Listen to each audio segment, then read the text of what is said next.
Hello everybody and welcome back to Security Breach. That's right, we're back again, and we just recorded an entire video, and that whole video was not recorded properly. So basically, we lost an entire video's worth of footage, but on the bright side, it helps out kind of a lot because that means that we can basically summarize everything in that video down to some super quick thoughts, and then we'll be good. But before we do any of that, we have to hop into Security Breach TV. I don't know if you guys know what this is, but basically this is just basically Scott Cawthon's website for FNAF, but made by Steel Wool this time. So this is the new teaser that they released like a day ago for Security Breach, basically hinting at the new trailer, or the new DLC rather, and apparently something is coming. Something is near. And we have to be worried about that. Huh. Well, there's no audio, but that's fine. So, if we hover over Steel Wool, it says, "We hear voices," and it also says, "We see shadows." So, there's two possibilities for what this represents. This could represent either Glitchtrap and William Afton being different entities that both have technology messing with powers, you know, basically saying that they're kind of the same, but not really. Or this could be a reference to Princess Quest, where they have the Shadow Princess and the normal princess mirroring each other, doing the same type of stuff. I don't know about that one. I like it a lot because it makes a lot of sense with like the whole flipping the logo and all that, and the way that they've done it. But there's a couple things that make me think that that's not it. But we're gonna keep it around regardless. We're gonna keep it around. Just so we can figure that out, but there's a couple things that makes me think that's not the case. The main one is the fact that it's green, and in Princess Quest, when you get that shadow thing, you're yellow, and like it's all yellow-based stuff, which is really weird to me. But also, I think just like the purple glitching and the green glitching is just such an iconic choice to make, with like Glitchtrap and William Afton doing those specific things. I feel like that has to be it. But we're definitely going to keep the Princess Quest tie-in around, because I don't know honestly. I don't know if it's the one way or the other, so we're just going to solve for both.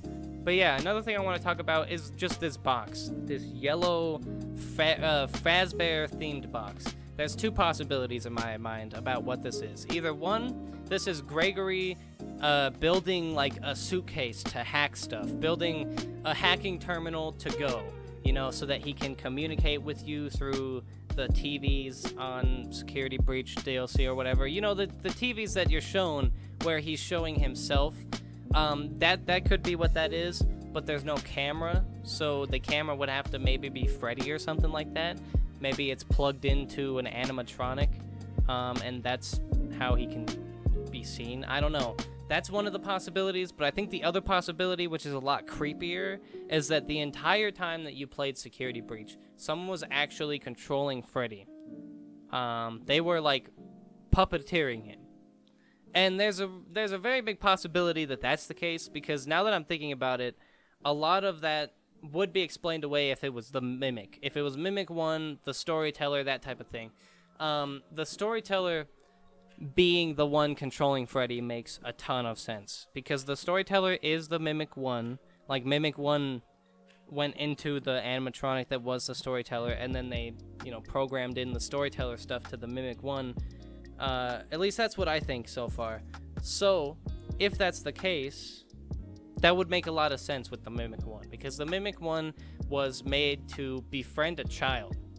The Mimic 1 program was to be a friend for a kid. So having Freddy be like super friendly towards Gregory, and like lead him towards stuff, keep him in the Pizzaplex after 6 a.m. Like, you know, he gets to the point where he could very much leave, and then Freddy's like, "No, Gregory, stick around. I promise it's cool." It's very weird. That makes me think that Freddy's Mimic 1. But either way, we're gonna hop into actually Security Breach now. We're gonna change over to that. And we're going to do some theory crafting in here. So, off camera, I played through Princess Quest 1 and 2 again. Like, literally less than 10 minutes ago. In Princess Quest 2, there is a glitch at the end of it. And that glitch is almost identical to the one in Balloon World. It's not quite the same, but it's close enough for it to not matter. It's close enough for it to be like, all right, well, it's basically the same.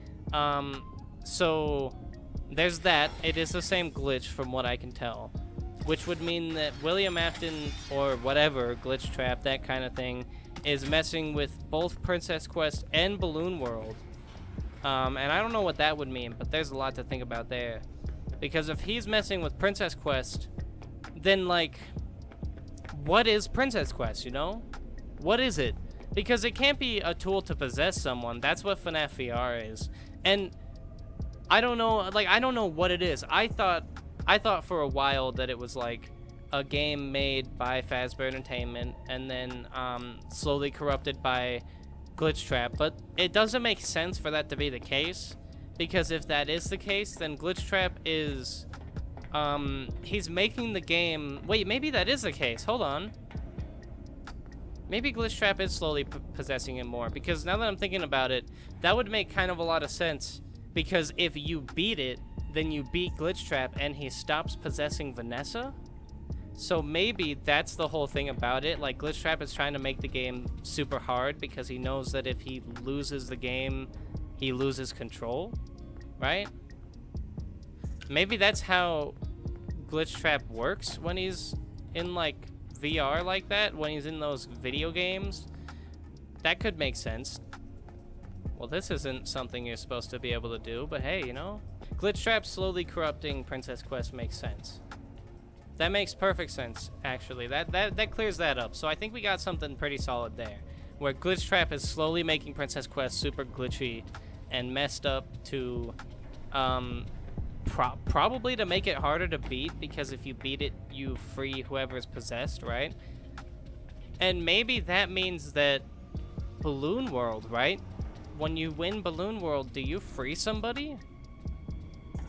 Do you get somebody out of possession when you free Balloon World? Wait a second, that might make sense. Because Balloon World, like, Balloon Boy, for the longest time, has been super weird, super obscure. And I'm not saying that Balloon Boy is a possessed kid. That's not what I'm saying.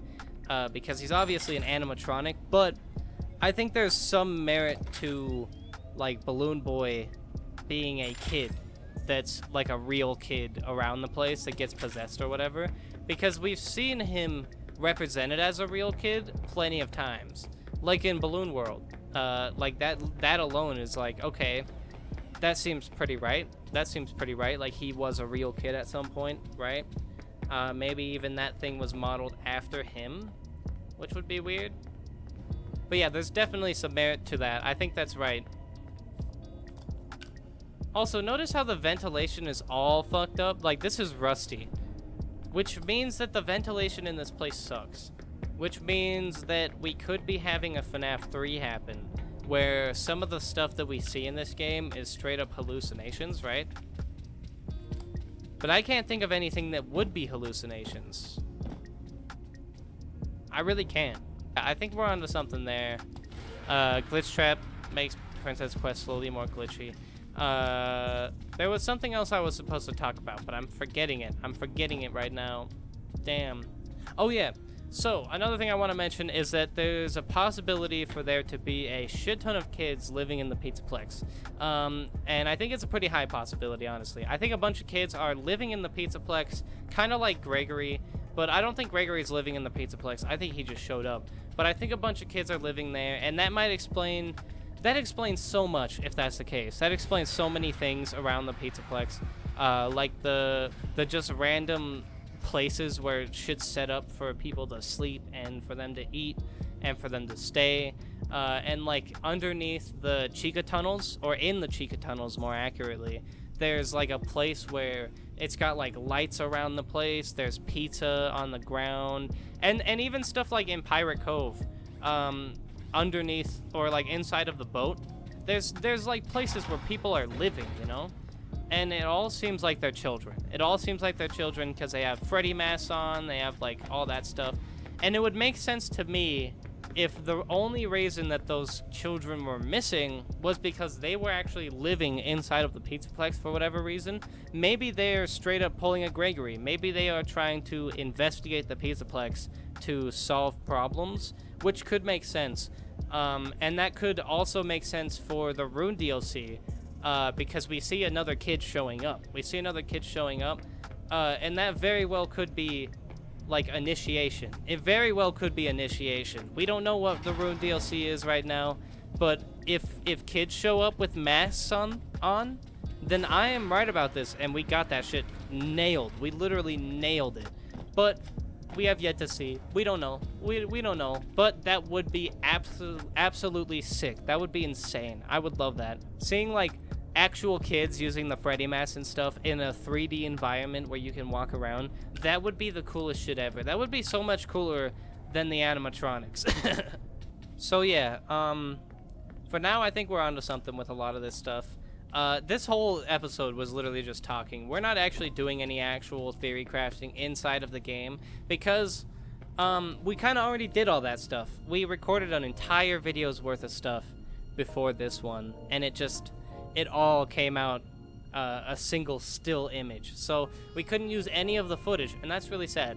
But we basically got everything down. We basically said everything that happened in that video. And with all that being said, we're going to end it here because my camera is getting really low on battery, and I got to get this video up in time. Hopefully it'll be up by 12 like it's supposed to, but if it's not, you know why. But yeah, that's going to be the end of this video. But before we end it, one more thing I want to talk about really quick. I think we're going to start doing the theory pretty soon. I think we're going to hop into the actual research phase of the theory, like, very soon. And I think we're going to head into doing the theory pretty quickly. Because I want to kind of split the theory into a two-parter. Because at this point, if we keep going with the one theory thing, and it's all just one theory, not only is that one video going to be like actually 3 hours long, but also it will never come out because every single turn we make, every corner we turn, there is more questions that need to be asked, more answers that need to be given, and we just don't got them yet. So I think we're gonna throw out the theory now. I think we're gonna, well, not now, it's not like gonna come out tomorrow or anything like that, because we have to do research, then we have to edit the video, or not edit it, we have to do research, then we have to record the base of the video, then we have to edit it a shit ton, then we have to edit it even more, then we have to double check our facts, like triple check everything that we've gone over, all that type of stuff. It's gonna be a lot. It's gonna be a hassle. But all that to say that, like, in like a week or so, hopefully a week or so. I don't know how long it's gonna take, honestly. This might take way longer than a week, but hopefully pretty soon this theory video will come out, and it'll be the first part of probably like a 2 or 3 part series. I don't know, but we're gonna be releasing the theory soon. Is the point that I'm making. And I want to try to get it out before the Rune DLC. Because I don't know when that's dropping. I don't know when it's dropping, especially with this new Security Breach TV stuff. That means that it could drop at literally any point in time in the next year. It could go any way, any way. It could drop tomorrow. It could drop a month from now. It could drop on Halloween. There's so many possibilities. And honestly, I really hope it drops on Halloween. That would be actually really sick. I love it when they do Halloween stuff. I love it when stuff drops on Halloween and it's horror-based. You know I love that. So, hopefully you guys enjoyed this video. That's going to be the end. I've been rambling for a while. So, thank you for watching. Hopefully you enjoyed. Like and subscribe and all that shit. You know it helps out a ton. Pushes the video around more. And it lets me know that you guys are enjoying the series and all that. You already know what it does, though. If you want to see more videos I've made, they should be appearing on screen now. And I'll see you in the next one. Bye-bye. Peace out.